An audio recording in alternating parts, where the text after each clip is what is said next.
Se regale unos minutos el abogado Ricardo Peralta en torno al caso del gobernador de Tamaulipas. Ricardo, ¿cómo estás? Un gusto, como siempre, saludarte.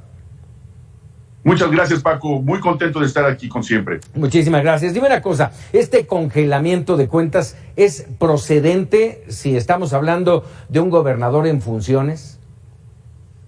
No solamente es procedente, esto se hace en virtud de una serie de operaciones ilícitas que, como lo ha señalado ya Santiago Nieto, han seguido una investigación de hace varios años, y por supuesto que es procedente. Evidentemente esto fortalecerá la carpeta de investigación, que por supuesto dio origen también a una causa penal, de la cual a su vez también se emitió una orden de aprehensión en contra de Francisco Cabeza de Vaca, como ellos mismos lo han señalado, y por supuesto que es procedente y eventualmente tendrá que acudir a la justicia para enfrentar los cargos que se le imputan. Dime una cosa, hoy fue un movimiento fundamental y explosivo de este tema del gobernador de Tamaulipas. Se ha ventilado el tema de que la Fiscalía General de la República obtuvo una orden de detención. No la ha confirmado ni tampoco la ha negado, pero sí salió ya también por parte del Instituto Nacional de Migración una orden, una alerta de migración que podría estar avalando esta orden de detención. ¿Dónde queda el fuero? Recuerda que se inició un juicio de procedencia, que es la parte técnica para denominar el desafuero, como coloquialmente se conoce. Ese juicio de procedencia que se inició en el Congreso Federal es precisamente porque tienen las facultades para conocer de delitos federales. El Congreso local de Tamaulipas promovió una acción de inconstitucionalidad ante la Suprema Corte de Justicia de la Nación, que todos conocemos, y la Suprema Corte de Justicia la desecha. Y la desecha con razón. ¿Por qué? Porque el Congreso local no puede conocer de delitos federales, solamente de delitos locales, en materia, insisto, de un juicio de procedencia. En virtud de ello, existe una orden de aprehensión, y lo que debió haber hecho el Congreso local de Tamaulipas es nombrar un sustituto, un gobernador provisional que eventualmente convoque a elecciones nuevas, precisamente por este juicio de procedencia. Lo que hoy está ocurriendo, y en la suspicacia que se observa, y constitucionalmente el artículo 76, que señala las atribuciones del Senado de la República, podríamos encontrarnos en uno de los supuestos de la desaparición de poderes en Tamaulipas. Así lo señala la Constitución, están los elementos suficientes para poderlo hacer. ¿Por qué?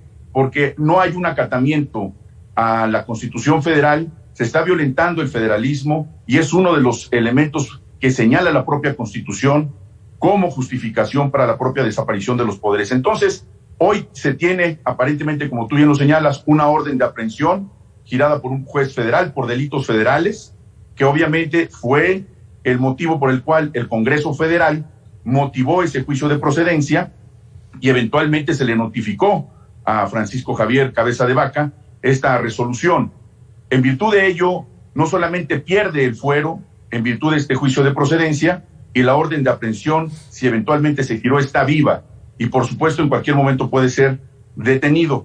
Este aviso del Instituto Nacional de Migración, de esta alerta migratoria, también inhibe que esta persona, a través de líneas comerciales, pueda abandonar el país. Pero pues sabemos que muchos de los políticos que se han enriquecido, como supuestamente y presuntamente se le señala a Francisco Javier Cabeza de Vaca, pues evidentemente tiene las posibilidades económicas para poder moverse en aviones privados e irse a cualquier otra parte del mundo. Pero nadie escapa a la mano de la justicia, y eventualmente él también tendrá el derecho de defenderse, porque estamos en un Estado democrático, se tiene el derecho a la legítima defensa, y él eventualmente lo podrá hacer. ¿No se violenta la soberanía en el Estado? En lo absoluto no. El Estado es un Estado libre y soberano, no se violenta la soberanía, porque en este caso el propio Estado se regula también, como cualquier entidad federativa, por la Constitución Federal. Los estados también tienen la posibilidad, la facultad de emitir sus propias constituciones locales, en virtud de los compromisos y de las circunstancias sociales de cada una de las comunidades que representan, pero bajo ninguna circunstancia pueden ir más allá de la Constitución Federal. Lo que se está haciendo es ejercitar el derecho constitucional, en este caso, a través del juicio de procedencia, en virtud de una petición de investigación para poder quitar de sus funciones al gobernador, y que precisamente esa protección también constitucional que da el fuero, por llamarle coloquialmente, que es precisamente para que no se abuse del poder político, existe esa figura. Pero en este caso en particular no se violenta la soberanía del Estado, por el contrario, se está ejercitando la ley absolutamente de manera constitucional. Déjame comentar, hace un momento presentábamos una conversación que se tuvo con con Santiago Nieto, y hablaba y mencionaba a los Duarte, por mencionar tan solo algunos de los exgobernadores corruptos y que están en proceso, los mencionaba.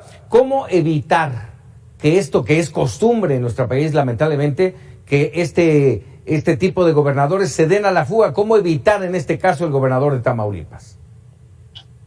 Es una larga historia que tiene nuestro país. Yo siempre he manifestado, y tú lo sabes, te consta, hace muchos años que he participado precisamente en estos temas relacionados con impunidad y corrupción. Para mí la corrupción es la hija de la impunidad, y en este caso lo que se tiene que hacer es fortalecer también la normatividad para evitar que se sustraigan de la acción de la justicia. Es complejo que una persona, una vez que sabe que tiene una orden de aprehensión y que la justicia quiere llamarlo a cuentas, es muy complejo que se evite su sustracción, pero por fortuna se tienen convenios y tratados internacionales a través de la Interpol, mediante la emisión en su momento también de una ficha roja, en la cual una ficha roja significa una orden de captura internacional, en la cual todos los que están suscritos a esos convenios y tratados internacionales colaboran a nivel mundial precisamente para la ubicación de cualquier persona que traiga una orden de aprehensión y se le extradita con fines de extradición. Entonces, con fines de aprehensión. Es una orden de aprehensión con fines de extradición. En este caso en particular, ¿qué se puede hacer? Seguir fortaleciendo nuestras instituciones, ser mucho más objetivos y más operativos para que todas estas investigaciones no lleguen a estos casos de malinterpretarse, como se ha dicho, como una persecución jurídica, una persecución política. En este caso está totalmente apegado a la ley, a la norma, y obviamente lo veíamos también como parte de su defensa. Se contrató presuntamente a un despacho para hacer parecerlo como un perseguido político, cosa que está muy alejada de la realidad. El tener diversas propiedades, no haberlo manifestado en una declaración patrimonial, o habiéndolo hecho, no tener cómo acreditar esa obtención lícita de esos bienes, por supuesto, lo ha traído a estas circunstancias que eventualmente tendrá que aclarar. Hablaste hace un momento, mencionaste el tema del federalismo. Déjame comentarte que hace un momento tuvimos una charla con Ignacio Morales Lechuga, ex procurador general de la República, hablando del pacto federal. Si me permites, lo escuchamos juntos y platicamos de ello. Pero si atendemos al origen de la federación y del pacto federal, hay materias reservadas. Todo lo que no esté concedido a la federación está reservado a los estados. Y si los estados tienen una reserva de desafuero, no tienen por qué asumirle a la federación sin el consentimiento del pacto de la entidad federativa que se reservó el desafuero. ¿Cómo queda entonces el pacto federal, Ricardo? El pacto federal está intocado. Yo creo que es una mala interpretación del licenciado Morales Lechuga. Evidentemente él tiene simpatía por estos personajes.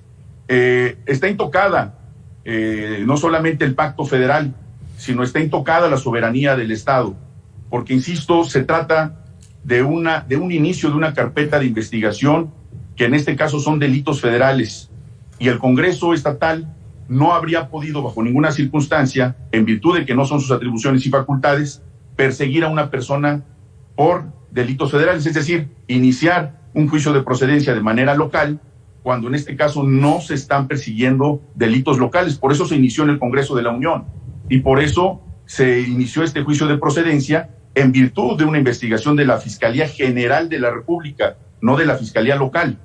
Evidentemente el Congreso local inicia este procedimiento ante la Suprema Corte de Justicia y se desecha porque tienen razón en virtud de que no tienen facultades para perseguir a una persona que cometió delitos federales, porque para eso está el Congreso de la Unión, ojo, no como persecutora de delitos, sino para el inicio de un juicio de procedencia para que la Fiscalía entonces pueda ejecutar la orden de aprehensión obsequiada por un juez federal. Yo creo que hay una enorme confusión por parte del licenciado Morales Lechuga, que nada tiene que ver con la ruptura o una agresión al Pacto Federal. El Pacto Federal está intocado. También en esa charla con Ignacio Morales Lechuga, él mencionó que hay un uso político de la justicia. ¿Lo escuchamos? Claro que Yo sí. creo que suena muy raro que estos tiempos electorales estén funcionando para una cantidad de litigios de carácter penal en contra especialmente de opositores, porque si uno observa al diputado Huerta, por ejemplo, acusado de violación de menores, pues no ha avanzado la acusación contra él, o si analiza las acusaciones de violación contra el ex candidato de Guerrero, pues tampoco lo ha tocado ni con el pétalo de una rosa. Entonces sí se puede pensar cuando menos de que hay una justicia selectiva, que no es pareja, que no está actuándose en todos los casos con igualdad y con equidad. ¿Hay tema político electoral en esto, Ricardo? Absolutamente no, es muy sesgada también esa opinión. Por supuesto es lo que pretenderían que fuera. Y yo creo que este gobierno, la propia Fiscalía General de la República, con la autonomía que a partir precisamente de este gobierno se le otorgó, es la Fiscalía General de la República sin ningún tipo de tinte político. En este caso en particular, no solamente no hay una persecución política, hay evidencia clara en la carpeta de investigación, como se ha hecho saber a través de los medios de comunicación y las redes sociales, los delitos que se le han imputado, información incluso proporcionada por los Estados Unidos. Y claro, la ley es para todos los mexicanos, no hay absolutamente ningún distingo de ideología o algún tipo de afiliación partidista. En este caso en particular, ha coincidido que hay un proceso electoral donde incluso ni siquiera hay una sustitución de gobernador, es decir, no hay elecciones de gobernador en ese estado. En efecto, hay elecciones para diputados locales, diputados federales y alcaldes. Sin embargo, no hay ningún tipo de persecución política. Ha coincidido porque es una investigación, como ya lo señalé, que tiene varios años, incluso podría decir es una investigación que tiene ya décadas.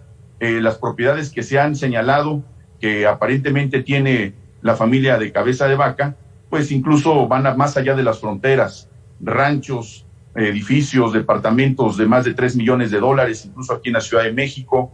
En fin, un salario de una persona que no ha tenido otra actividad más que ser servidor público, que no ha ejercido su profesión, que no ha sido empresario, industrial o ganadero, es poco probable que pueda acreditar un recurso para adquirir inmuebles de ese valor.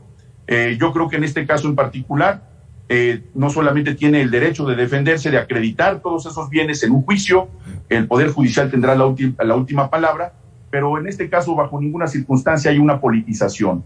En este caso es absolutamente lícito y eventualmente, como ya lo señalé también, puede existir una desaparición de poderes porque el Congreso local se extralimitó conociendo también, como deben de hacerlo, conociendo la Constitución Federal. Déjame, por último, Ricardo, preguntarte, conocedor de las leyes, Ricardo, te pregunto, ante esta polémica por el desafuero que el Congreso ha dictado y que el Congreso local ha negado, y esta orden de aprehensión que no se ha confirmado si es así o no por parte de la Fiscalía General de la República, ¿puede ser detenido en cualquier momento?